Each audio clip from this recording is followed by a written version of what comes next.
The year is 1961. We are at Monza. It is time for the Italian Grand Prix. The two main protagonists line up, Wolfgang von Trips, a driver known for his speed and bravery, against Phil Hill, America's brightest star. However, as the lights went out, things would take a tragic turn. The car went like this, beside me.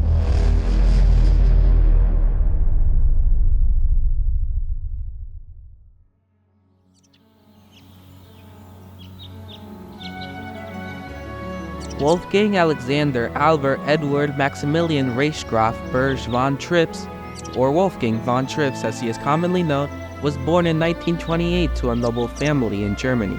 His family lived in a castle and wanted him to pursue agricultural studies and eventually oversee their family business. However, young von Trips had different plans, and he chose to be a racing driver. Often, during his early life, he went to see many races at the Nürburgring, hoping to one day be one of them. However, his aspirations were put on hold due to World War II. Even though his parents disapproved, Wolfgang participated in his inaugural race at the age of 25, using the nickname Alex Linther, and drove a Volkswagen. He soon bought a Porsche and competed in the Mille Miglia, one of Italy's most dangerous and grueling races. However, despite success in other categories, he had his sights on the ultimate goal, Formula 1. In order to achieve this, however, his best bet was to join the Mercedes team for sports cars, as they recognized his talent and offered him a drive. All things were going according to plan. However, the notorious 1955 Le Mans accident occurred, in which 80 spectators tragically passed away, meaning Mercedes dropped out of motorsport. Thus, he had no choice but to go back to Porsche, with his ambition still being Formula 1. During this time, he faced significant health challenges, including spinal inflammation, partial deafness, occasional facial paralysis, and developed diabetes. As a result, he made sure to have food with him while driving.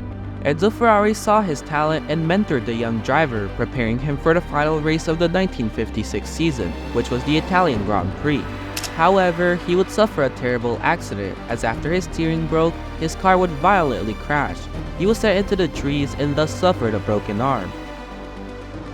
At least he was alive, better than most could say at the time. He would recover and prepare for the first race of next year's season. However, he would only race 3 times that season, with a solid 6th place on debut, followed by retirement at Monaco and a podium at the final round in Monza. After 2 additional seasons as a part-time driver for Ferrari, he had developed into a matured Formula 1 driver and therefore was elevated to a full-time position with the team in 1960. He drove a car of moderate performance and concluded the season in 7th position with a total of 10 points. Heading into the 1961 season, however, he was hoping to capitalize on the opportunity by claiming the World Championship. Ferrari had made a rapid car and he was going to take advantage of it. Entering round 1 at Monaco, it was time for him to prove his worth. He would qualify 6th, and as the lights went out, he drove a solid race and claimed a couple of positions, up until an accident on the penultimate lap saw him barely secure 4th place. However, his fortunes would improve at the Dutch Grand Prix next time out, where he would qualify in 2nd place, only behind Phil Hill, his teammate. However, in the race, von Trips would take the lead from the start and dominate the race, claiming Germany's first ever Formula 1 victory. At the next round in Belgium, he would once again take 2nd place behind Hill. However, this time round, the race was more challenging and would see him and Hill constantly swap positions throughout the race. In the end, Hill edged him out and claimed the victory by 7/10 of a second. It was becoming apparent that Hill was von Trips' main rival. At this point, they were separated by only 1 point in the battle for the championship. However, the next round at France wouldn't be successful for both of them, as von Trips saw engine problems and thus had to retire, whilst Hill spun and was subsequently hit by Stirling Moss, taking him out of contention. At the following round in Great Britain, Hill would once again claim first on the grid, whilst von Trips only managed to qualify 4th. However, in the race, while Hill initially was in the lead, von Trips would overtake him and lead the rest of the race, winning by over 46 seconds. At the Nürburgring 1 week later, his home race, von Trips and Hill would claim 2nd and 3rd respectively, giving an edge to the German driver. Wolfgang thus traveled to the penultimate round at the Italian Grand Prix, knowing a victory would make him champion.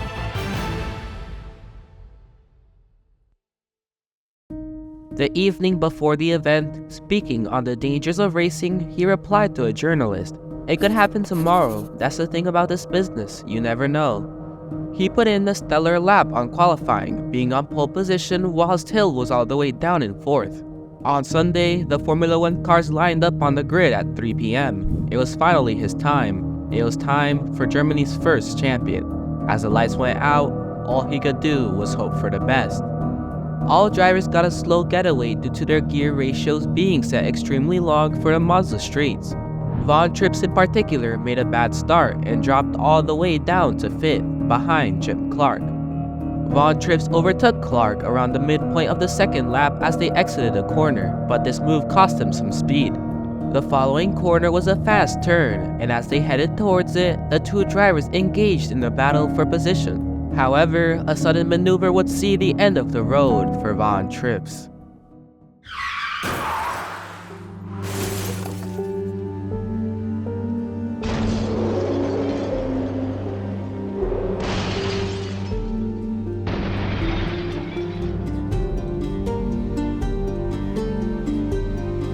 He had turned into Clark, propelling him onto the embankment and into the spectators. Upon impact with a chain fence, his car disintegrated and veered back onto the track.